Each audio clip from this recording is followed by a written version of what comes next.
व त्यानंतर तुम्ही पाहू शकता माझ्याकडे तांब्याचा म्हणजे कॉपरचा एक छोटंसं भांडं आहे। याचाही आपण काय उपयोग आहे आणि हे कशा प्रकारे टाकायचे हे सांगतो तुम्हाला, त्यासाठी तुम्ही व्हिडिओ शेवटपर्यंत बघा, नक्की तुम्हाला फायदा होईल। तर मित्रांनो तुम्ही पाहू शकता हे ताक आहे, जवळपास मी याला 4 लिटर ताक। तर मित्रांनो हे जे अंडे आपण जे फोडून यामध्ये जो घटक टाकत आहे त्यामध्ये आतमध्ये जे पिवळं जे अल्बुमिन तुम्हाला दिसत।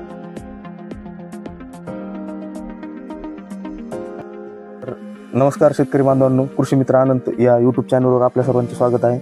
मित्रांनो आपण पाहतच आहात की दिवसेंदिवस रासायनिक जे शेतीसाठी घटक आहेत त्याचे बाजारभाव वाढत चाललेले आहेत। तर येणाऱ्या काळामध्ये आपल्याला नैसर्गिक शेतीकडे वळणं ही काळाची गरज आहे व सेंद्रिय शेतीचा पूर्णपणे अवलंब करणं हे शासनाचे धोरण आहे। येणाऱ्या काळामध्ये रासायनिक जे पण शेतीमध्ये टाकले जाणारे इनपुट आहेत ते पूर्णपणे बंद होणार आहेत। तर मी आज जे तुम्ही पाहू शकता की मी केळीच्या बागेमध्ये आहे स्वतःच्याच। तर आजच्या व्हिडिओमध्ये लाईव्ह बायोस्टिम्युलंट जे टॉनिक आहे ते कसं घरगुती पद्धतीने बनवायचं व तेही अतिशय अल्प दरामध्ये कसं बनवायचं हे मी तुम्हाला लाईव्ह दाखवणार आहे। यामध्ये आपण घेतलेले आहेत सगळ्यात सर्वप्रथम अंडे आपल्याकडे आहेत उपलब्ध।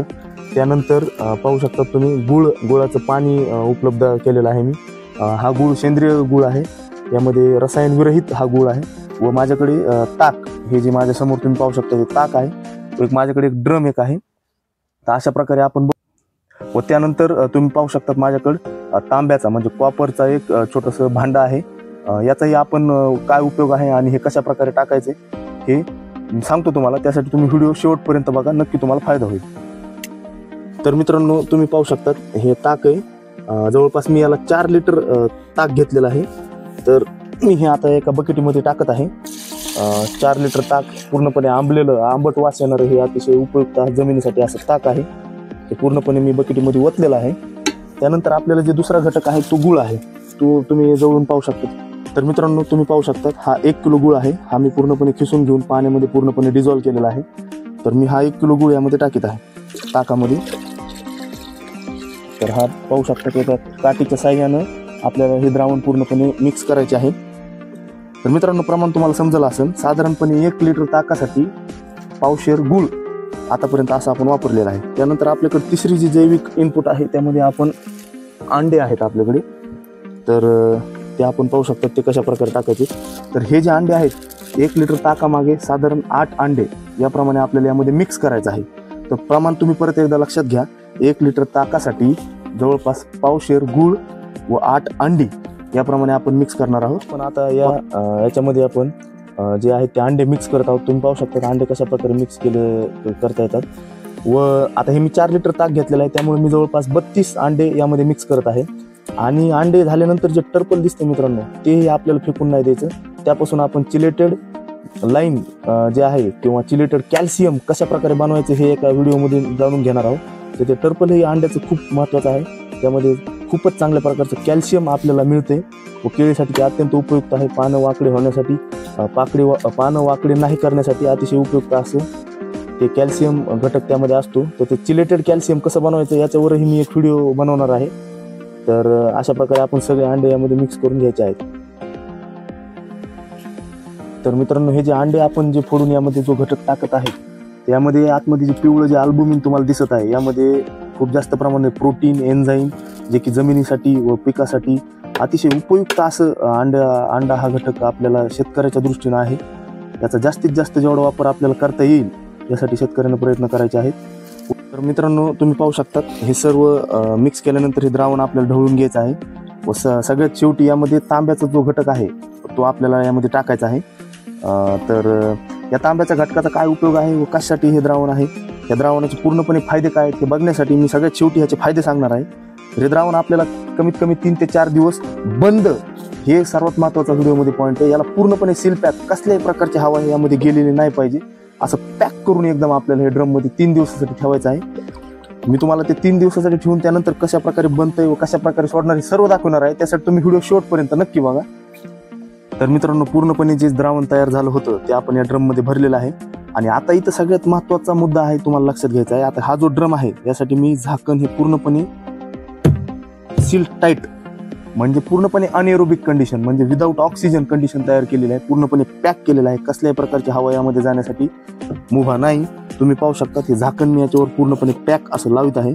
आणि हे द्रावण आपल्याला 4 दिवसासाठी कमीत कमी 3 ते 4 दिवसासाठी ठेवायचं आहे व सावलीमध्ये ठेवायचं आहे व याला दिवसातून 2 वेळास याला आपल्याला ढवळायचं आहे. ते कशा प्रकारे ढवळायचं आहे ते याला अशा प्रकारे आपल्याला ढवळायचं आहे. म्हणजे झाकण कुठल्याही प्रकारे आपल्याला ढिलं करायचं नाही, जेणेकरून हवा आतमध्ये जाईल. आणि हे तर तुम्ही पाहू शकतात मित्रांनो, मी हे द्रावण सावलीमध्ये 4 दिवसासाठी ठेवलेलं आहे. दिवसातून 2 वेळाला हलवत आहे. तर मित्रांनो 4 दिवसानंतर हे द्रावण आपल्याला पिकाला सोडण्यासाठी तयार झालेलं आहे. तर मी एक 200 लिटरचा एक ड्रम आणलेला आहे, टब. त्यामध्ये 200 लिटर आता पाणी भरणार आहे व हे द्रावण त्यामध्ये सोडणार आहे. तुम्ही पाहू शकतात कशा प्रकारे हे द्रावण त्यामध्ये सोडण्यात येत आहे. हे पूर्णपणे सोडायचं नाही, यामध्ये थोडंसं विरजण आपल्याला पुढच्या सेटला बनवण्यासाठी शिल्लक थोडंसं काहीतरी ठेवायचं आहे. हे पूर्णपणे मिक्स केल्याच्या नंतर मी याला ड्रिप वॉटर सोडत आहे. तर मी फवाऱ्यामध्ये हे द्रावण टाकत आहे. पण यामध्ये टाकताना अडचण काय होत आहे, तर हे त्याचा जो तवंग आहे तो चिटकत आहे. त्यामुळे अशा प्रकारे याला काठीनं हलवत हे थोडंसं सोडायचं आहे. तेव्हाच हे फवाऱ्यावाट ड्रिपनं अतिशय झाडांच्या मुळापर्यंत, रूट झोनपर्यंत व्यवस्थितपणे जाणार आहे. तर मित्रांनो, शेतकऱ्यांच्या मनात प्रश्न असतो की हे द्रावण फक्त कोणत्या तरी ठराविक पिकासाठीच आहे का? तर नाही, हे द्रावण एक नैसर्गिक संजीवनी जीवामृत आहे मातीसाठी. हे कोणत्याही पिकाला, कोणत्याही फळ पिकाला, कोणत्याही भाजीपाल्याला, टमाटे, केळी, वांगे, बटाटे, कशासाठीही, म्हणजे कोणत्याही पिकासाठी तुम्ही याला वापरू शकता. तर मित्रांनो, आता व्हिडिओच्या शेवटी आपण हे जे बनवलेलं बायोस्टिम्युलंट अमायनो ॲसिड किंवा जे संजीवनी आहे मातीसाठी, त्याच्या शेवटी फायदे बघू. पण अंडी जी घेतली आहे त्याला नैसर्गिक अमायनो ॲसिडही आपण म्हणतो. अंडी हे प्रथिने व अमायनो आम्लाचे एक उत्तम स्रोत आहे. पिकाच्या वाढीस यामुळे चालना मिळते. अमायनो आम्लामुळे कोंब वाढ, फळधारणा वाढते, क्लोरोफिल वाढतं पानामधलं, पाने गडद, हिरवी व निरोगी दिसतात. पुन्हा फुल सुधारणा होते किंवा तण प्रतिकार क्षमता वाढते. उष्णता, थंडी, पाण्याचा ताण कमी होतो. त्यानंतर मित्रांनो, जे आपण वापरलेलं आहे ते वापरलेलं आहे ताक.